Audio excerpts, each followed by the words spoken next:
সিলাই তোমার ভাগ্যেও কিছু জোটে।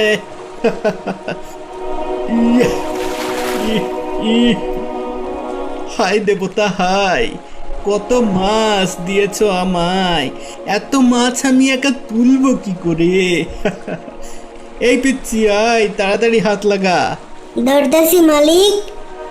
আহা, এ সৌভাগ্য আমি রাখি কোথায়? আল্লাহ, হে সর্বশক্তিমান প্রভু, সকলের রিজিক তোমার হাতে, তুমি আমার রিজিকের ব্যবস্থা করে দাও।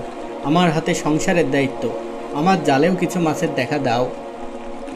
ইয়া, আজকে অনেক মাছ ধরা পড়েছে মনে হচ্ছে। হ্যাঁ, সব খড়কুটো আর মাছ মাত্র দুটো। যাই হোক, আলহামদুলিল্লাহ, আজকে এই দুটো মাছ বিক্রি করে যে পয়সা হবে তা দিয়ে দিব্যি আজকের দিনটা চলে যাবে। হে আল্লাহ, আপনার প্রতি অসংখ্য শুকরিয়া। একদিন আল্লাহ নিশ্চয়ই আমার ইমানের পুরস্কার দিবে।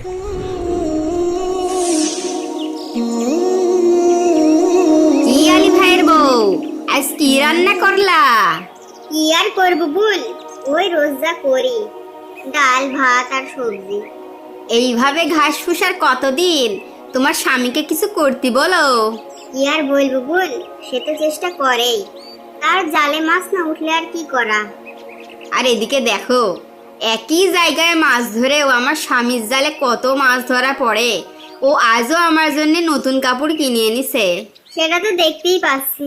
আর এই যে এই গয়নাগুলাও গতকালই এনেছে, খাঁটি সোনার 22 ক্যারেট। তোমারই তো কপাল গবুল, প্রতিদিন নতুন নতুন কাপড়, দামি দামি গয়না পরো। ভাগ্যিস আমার কপালেও এমন থাকতো। তোমার কপালও এমন হবে। তুমি তোমার স্বামীকে বোঝাও যেন তোমার স্বামীও আমার স্বামীর মতো মূর্তি পূজা করে, তাহলে তুমিও আমার মতো ধনী হয়ে যাবা। কি বলো এইসব? ওরে সকিনা, কেন বুঝিস না? এই সবই দেবতাদের দয়া। একই জায়গায় জাল ফেলে দুজন, একজনের শেষই হয় না আর একজনের নাকি একটাও পায় না। এই কথা শুনে আলীর স্ত্রী মন খারাপ করে চলে আসলো। কই গো গিন্নি, কোথায় গেলে? একটু পানি টানি কি দেবে নাকি? পানি নিজে নিয়ে খেতে পারো না? কি বাদশার কাজ করে আসলো জনাবকে গিয়ে পানি দিতে হবে? মনে হয় আমি তার দাসী। কি গো, কি হলো আবার তোমার? মন খারাপ করে বসে আছো কেন? হয় আমাকে তালাক দিয়ে দাও, আর না হলে তুমি তোমার ভাইয়ের মতো মূর্তি উপাসনা করো। হে আল্লাহর বান্দি, তোমার কি আল্লাহকে ভয় হয় না? কিভাবে এমন কুফরি কথা বলো? দয়া করে বেশি কথা বাড়িও না, আমি আর এভাবে ফকিরের মতো জীবন যাপন করতে পারবো না। কি হয়েছে সেটা তো বলবে। তোমার ভাইয়ের বউকে দেখো, কত দামি দামি কাপড় পরে, অলংকার পরে, আর আমার কিছুই নেই। এইভাবে তিলে তিলে মরার জন্য তোমার সাথে আমার বাপ মা বিয়ে দিছিল। এখন ওকে বুঝিয়ে পারা যাবে না। আচ্ছা ঠিক আছে, তুমি চিন্তা করো না, কাল থেকে আর নদীতে মাছ ধরতে যাব না, বরং কোনো কারখানায় মজুরি করে হলেও তোমার জন্য প্রতিদিন কিছু টাকার ব্যবস্থা করে দেব, যাতে অন্তত তুমি তোমার শখ আহ্লাদ পূরণ করতে পারো। ঠিক আছে? ঠিক আছে, দেখি কি করতে পারো।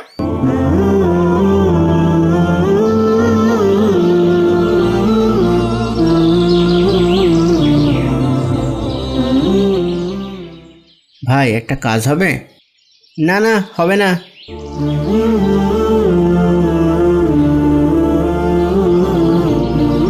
ভাই, একটা কাজ দেবেন? না, নেই।